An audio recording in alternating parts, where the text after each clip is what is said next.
Assalamualaikum warahmatullahi wabarakatuh. Alhamdulillahirabbil alamin. Wassalatu wassalamu ala asyrofil anbiya wal mursalin wa ala alihi washabihi ajmain. Bapak Ibu yang dirahmati Allah, alhamdulillah pada podcast Man Satu Pasuruan pada hari ini kita masih diberi kesempatan Allah untuk tetap menjalankan ibadah puasa sampai hari yang ke-17. Pada kali ini kita akan belajar bersama tentang pembagian tingkatan-tingkatan puasa menurut Imam Ghazali. Yang pertama adalah tingkatan paling rendah, yaitu shaumul umum atau puasanya orang awam. Yaitu pengertiannya fahuwa kaful batni wal farji an qadai syahwati kama sabaqa tafsilu. Puasa orang awam atau disebut Imam Ghazali dengan shaumul umum adalah menahan rasa lapar dan kemaluan dari syahwat. Ini adalah yang dilakukan oleh puasa orang-orang awam, hanya menahan rasa lapar dan menahan syahwatnya. Sedangkan tingkatan pertengahan, yaitu tingkatan kedua, shaumul khusus, yaitu kafus sam'i wal basari wal lisani wal yadi wal rijli wa sairil jawarihi anil atham, yaitu menjaga atau menahan, di samping menahan lapar dan syahwatnya, ditambah dengan menahan pendengaran, penglihatan, lisan, tangan, kaki, dan semua anggota badan dari perbuatan dosa. Nah, pada kali ini tentu kita mengharapkan minimal kita semua di tingkatan yang kedua atau shaumul khusus. Sedangkan tingkatan yang tertinggi adalah shaumul khususil khusus, yaitu fasaumul qalbi anil himamid daniyah wal afkari dunyawiyah wa kafu amma siwallah azza wa jalla bil kulliyah, yaitu tingkatan tertinggi adalah puasa khususil khusus atau puasa hati, yaitu menjaga hati dari segala bentuk penyakit hati dan juga pikiran, yaitu menjaga pikiran kita dari memikirkan selain Allah. Dan tentu tingkatan ini adalah tingkatan al-anbiya atau para nabi dan aulia dan para wali. Sedangkan fokus kita pada hari ini yaitu pada tingkatan kedua, yaitu shaumul khusus, yaitu puasa di samping juga menahan lapar dan juga menahan syahwat, ditambah dengan puasa menahan jawarih atau anggota badan daripada perbuatan dosa. Sedangkan menurut Imam Ghazali ada 5 hal yang mendukung pada tingkatan kedua.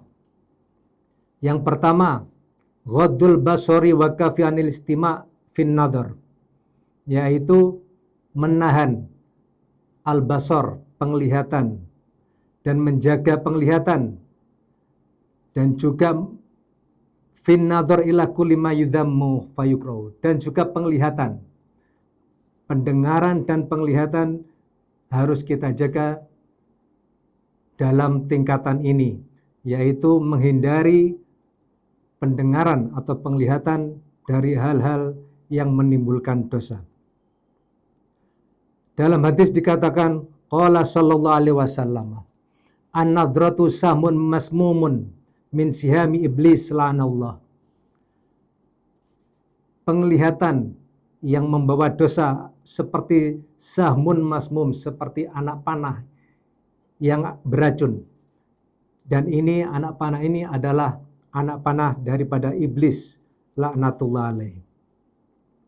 Faman taraka khaufan minallahi atahu Allah azza wa jalla imanan yajidu halawatahu fi qalbihi.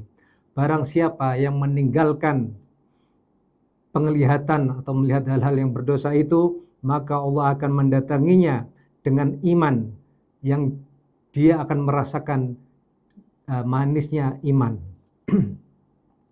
Dalam hadis lain dikatakan, qala sallallahu alaihi wasallam, khamsun yuftirna shaim, al-kadhib wal ghibah wan namimah wal yamin al-kadhiba wan nadhra bisyahwah. Ada 5 hal yang bisa membatalkan puasa. Maksud membatalkan ini yaitu mengurangi dosa puasa. Yang pertama adalah al-kadhib, berbohong, berdusta. Yang kedua al-ghibah, yaitu ghibah atau gosip, atau bahasa Jawanya ngerasani. Wan namimah, yaitu adu domba. Wal yamin al-kadhib, yaitu sumpah palsu. Dan yang terakhir, wan nadru bisyahwah, yaitu penglihatan dengan syahwat.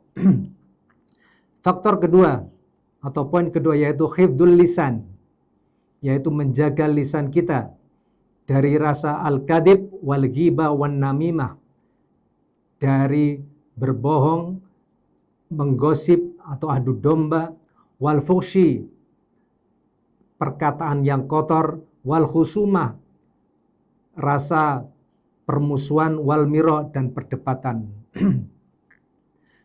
Dalam hal ini kita diperintah untuk menjaga lisan kita dalam kondisi puasa. Dan apabila dikatakan atau kita didebat atau dijelek-jelekan, maka kita katakan ana shaim, ana shaim. Ini shaim, bahwasanya saya sedang berpuasa. Seorang ulama mengatakan, al-ghibatu tufsidus shaum. Ghibah itu merusak puasa. Dalam hal ini merusak pahala puasa. Sedangkan poin ketiga, kafus sam'i anil isgha ila kulli makruh, yaitu menjaga pendengaran kita dari segala hal yang makruh atau dibenci. Lianna kullama haramallahu qawlahu haramal isgha ilaih. Karena semua perkataan yang diharamkan Allah juga haram untuk mendengarnya.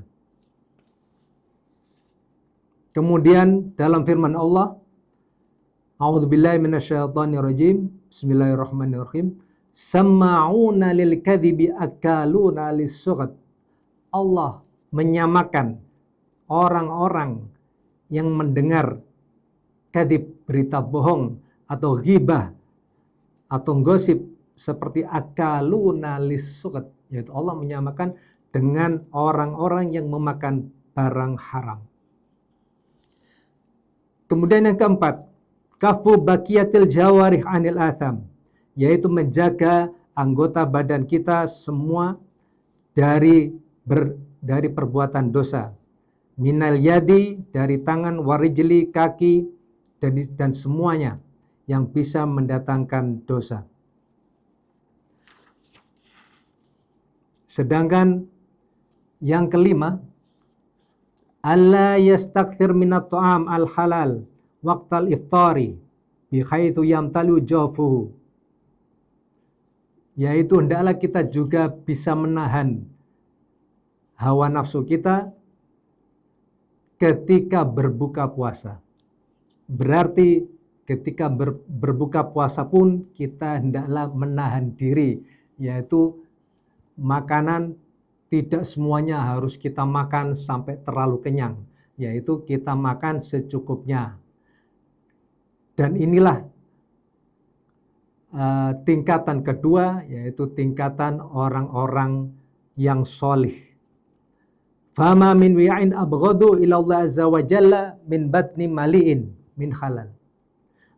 Adalah sesuatu yang dibenci Allah jika perut seseorang itu kenyang dengan makanan.